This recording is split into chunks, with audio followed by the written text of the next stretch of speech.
What up, world? It's your boy Mark Walter Ward, Super Facts Show, Super Facts Network. Today, I'd like to welcome Nick Ryan, whose latest single, Superstar, featuring Tee Grizzley, is out now on all digital streaming platforms. The videos on YouTube, and I see you've definitely got over 1 million streams on it already. So, congratulations, sir.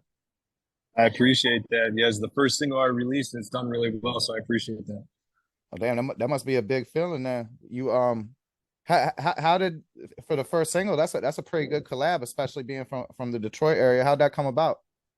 Yeah, for sure. So I actually I have a friend that launched Tee's cannabis brand, Grizzly Gas, Okay. and I help with that a little bit as well. And so my buddy he heard the song. He said, "Man," he said you should see if we should see if T wants to do a collab on it. So we sent it to him, and he was like, "Man, this is going to be absolutely crazy. We got to do it."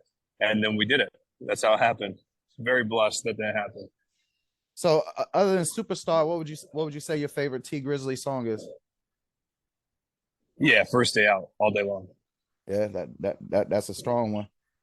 Yeah, Uh, you, yeah. I'm pretty hip to Tee Grizzley, but I'm not hip on like the deep cut. So I thought maybe there might have been like a little known or like some deep album cut or something.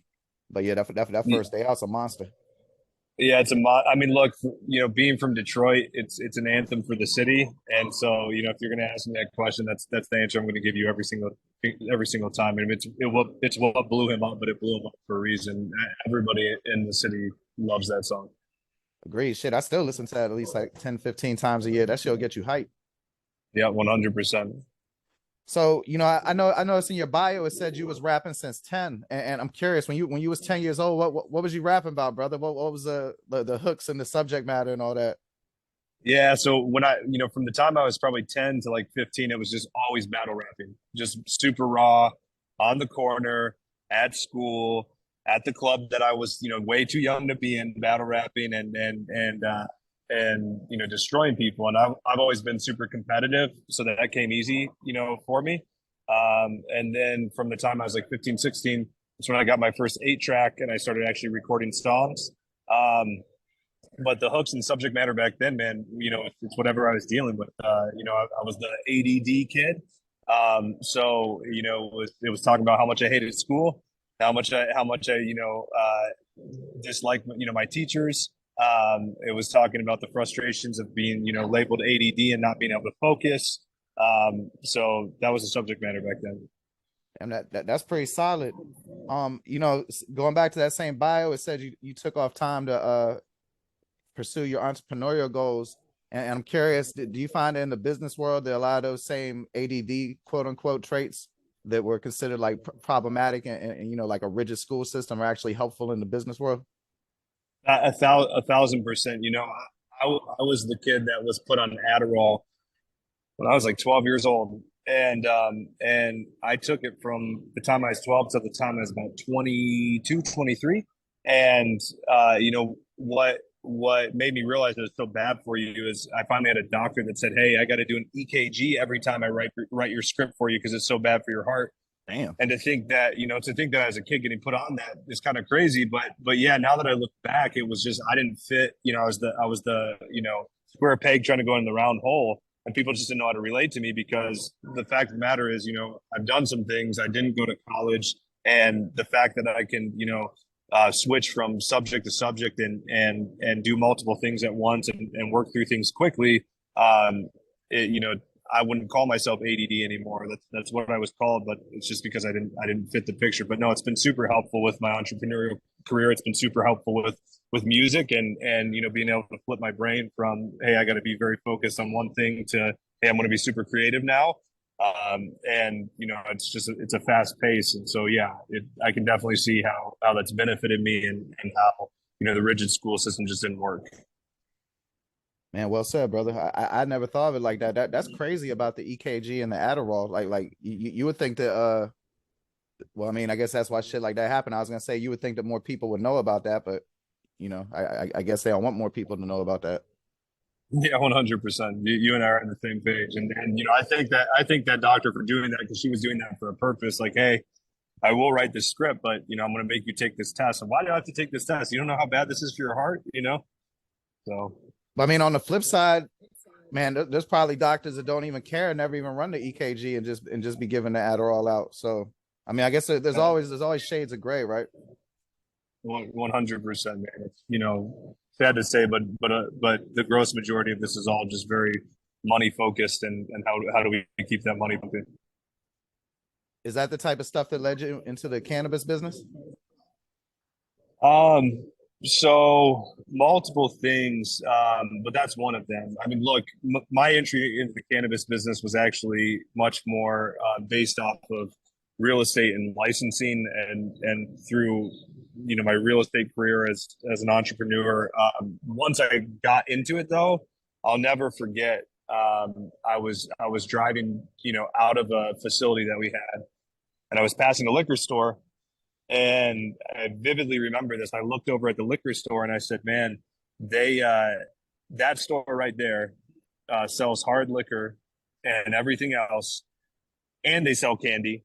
And I can take my kid in there right now, and I can buy candy for him in the same place that I can buy liquor. But I can't bring my son or daughter into a facility that grows plants.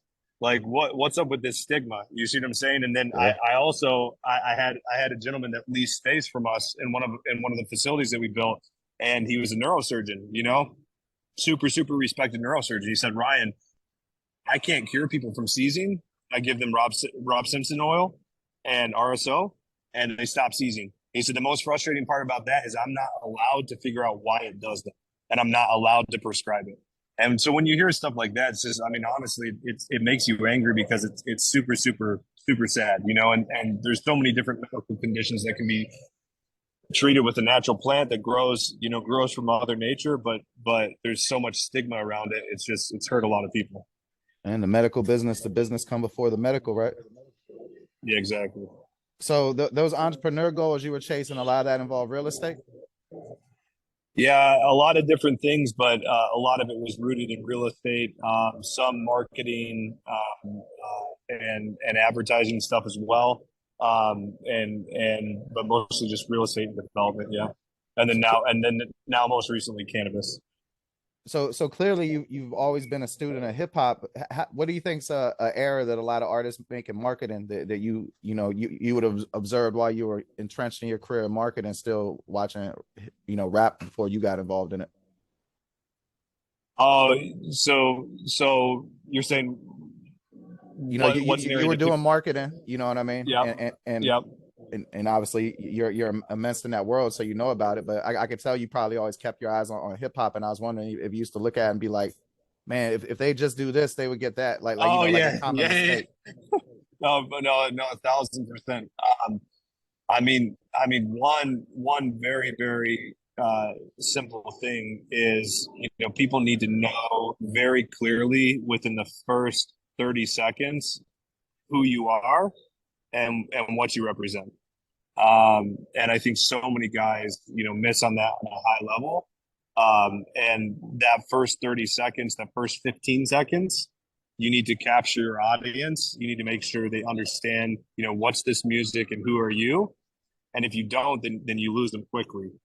So I see a lot of talented guys with great music that never pick up the audience because people completely miss them because they're not even willing to engage with it. So, just keep it super simple and let people know who you are, as quick as possible. That would be one fundamental thing. Shit, man, solid advice. I remember Future, I think, used to rock with the Dungeon Family, but his name was like, I'm not even trying to be funny, but his rap name was like Meathead or something. And and, Hmm. and like I copped like a Dungeon Family mixtape. I forgot who, one of the people that has solo albums.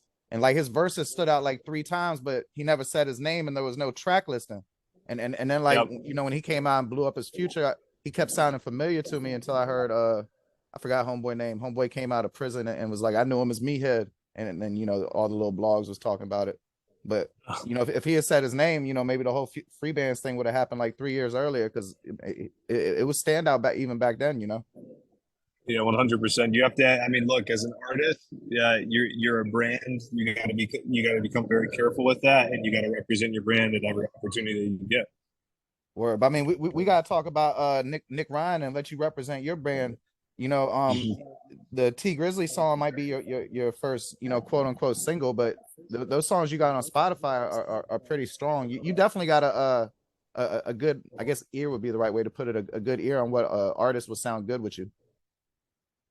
I appreciate that. Yeah, you know, we have Superstar with Tee Grizzley. You know, the Focus song with Babytron. I've been wanting to work with him for a while. We've been talking about it a while, and then that's the one that just stuck. And then most recently, What Up Doe with Snapdogg and Doughboy Dre. You know, Doughboy Dre, he is from the city. Snapdogg, he's from the city, so you can't do a song like What Up Doe without people that are entrenched in the city. And then another thing too has just been like a lot of people heard the Superstar song early on. This T won't fit on that song. T's too gangster for that song, and this and that, right? At the end of the day, he loved it. He was excited about it. I loved it, and you know, when people feel the music, then that's really all that matters. And I think it's worked out well. And it's kind of cool too because I know there's been an entire listener base that actually never listened to Tee Grizzley that now listens to Tee Grizzley because of the Star song and vice versa. You know. No doubt. Yeah, and that What Up Though, that joint's vicious. That's probably my favorite. I appreciate that. That it's going super hard. It's like 47,000 streams on Spotify right now. And I think we're only like 20 days in, and it's all organic, you know, which is cool. Yeah, that word of mouth be that real love, because you know you get the fan base that buy shit instead of just follow shit, you know. Yeah, 100%. So I don't know how much you can talk about the unreleased music, but you know, on broad strokes, what can we expect from the full length project when it comes out? Yeah, for sure. So, first of all, you'll see from me over the next year, I'm dropping a single a month. So basically, every 30 days, you can expect new music from Nick Ryan. And you'll see that, you know, I started to mix in some like pop punk alternative, but still rooted in hip hop flavor. And I'm working on an EP right now that's very based in that, and actually talking about Adderall. The first single from that, I think, what's going to be the banger. It's called Adderall and Alcohol, and it's all about speeding up and then, you know, feeling like I have to slow down and then back and forth, and that battle between the two. So, you know, that's a little bit of taste what's coming, but I'm really excited about it. A lot of people have heard it and said, man, this is the one. So I'm excited to get that out there. Damn, I definitely look forward to hearing from that. And then just to finish up, what are your socials and the best place for people to interact with you and find your music? For sure, yeah. So my socials, I'm Nick Ryan. And just to be clear, it's the letter I, the letter N, Nick Ryan. So I'm Nick Ryan. The best place to hear the music are all the major, you know, streaming networks, Spotify, Apple Music, Bandcamp, you know, YouTube. The videos are on there, so you can really find me anywhere. No doubt. Well, thank you so much for your time, brother, and congratulations on your success. I appreciate you too. Thanks for all the love. Oh, no doubt, man. And you have a good day. All right, you too. Peace. Welcome to the Super Facts Show on the Super Facts Network. I just appreciate you listening. So I'm not going to ask you to follow me on Instagram at Mark Waldo Ward. I'm not going to ask you to rate and review the show. I'm not going to ask you to subscribe to it. Thank you for your time.